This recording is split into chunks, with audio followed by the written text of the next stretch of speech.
Disclaimer: the visuals presented in this video are generated using AI technology and are intended for illustrative purposes only.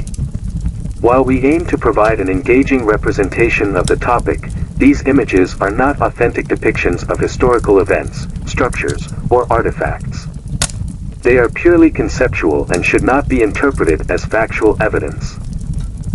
Welcome to Ancient Egypt Unveiled, where we uncover the secrets, power struggles, and brilliance of history's greatest figures. Today, we dive into the mind of one of the most legendary rulers of all time, Cleopatra VII. Forget the Hollywood image of Cleopatra as just a seductive queen. The real Cleopatra was a brilliant strategist, a master diplomat, and a ruler who played the game of power like no other. She outwitted the might of Rome, manipulated powerful men, and used her intelligence, charm, and cunning diplomacy to shape the future of Egypt. How did she do it? Let's unravel the genius of Cleopatra.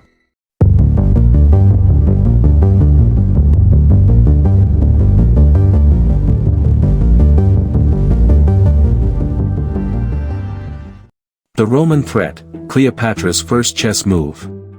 By the time Cleopatra took the throne, Egypt was already in danger. Rome had its eyes on Egyptian wealth, and Cleopatra's own brother-husband, Ptolemy XIII, tried to push her out of power. But Cleopatra didn't run.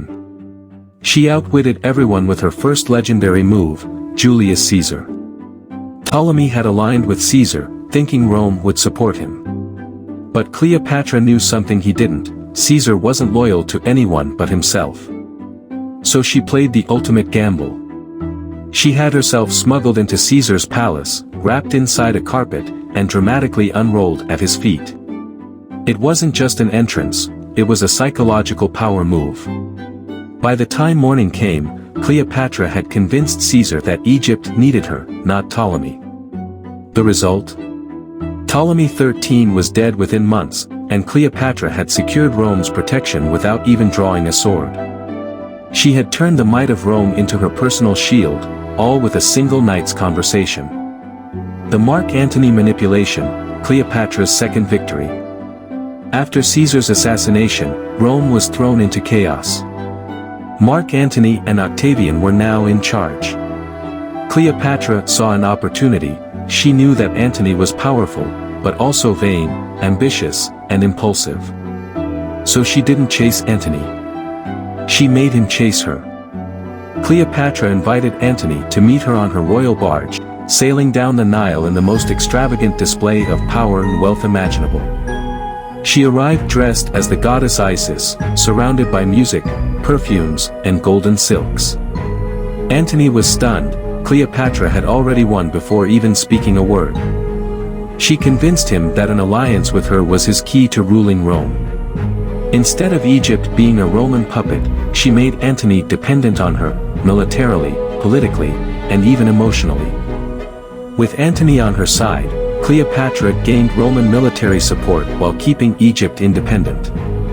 Once again, she had used her intelligence, not force, to outmaneuver Rome. Propaganda war, Cleopatra versus Octavian. Not everyone in Rome was fooled.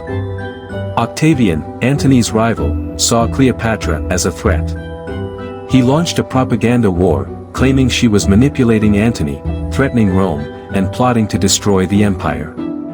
But Cleopatra fought back with her own propaganda. She had Antony declare her the Queen of Kings, presenting herself not as a Roman puppet, but as the divine ruler of an independent Egypt.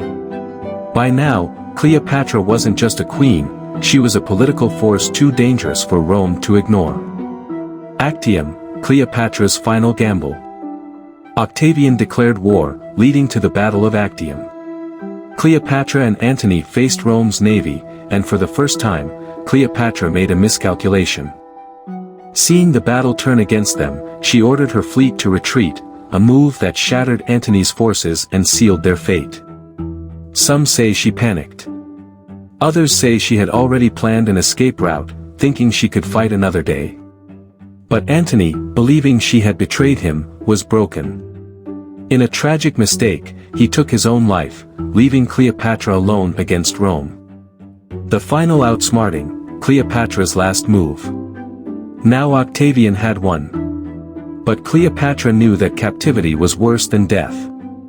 He wanted to parade her through Rome as a defeated queen. Cleopatra refused to give him that victory.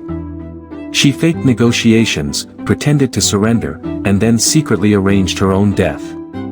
Whether by asp venom or poison, she robbed Rome of its final triumph. Octavian wanted her as a trophy, but Cleopatra turned herself into a legend. Did Cleopatra really lose? In the end, Rome took Egypt. But Cleopatra's name still outshines the men who tried to erase her. She turned Rome's greatest leaders into her pawns, controlled the fate of an empire, and wrote her own ending on her own terms. Even today, her story continues to inspire power, intelligence, and defiance. If you loved this deep dive into Cleopatra's strategies, don't forget to like, subscribe, and hit the bell icon for more secrets from ancient history. Who do you think was the greatest strategist of the ancient world? Let us know in the comments. Until next time, stay curious.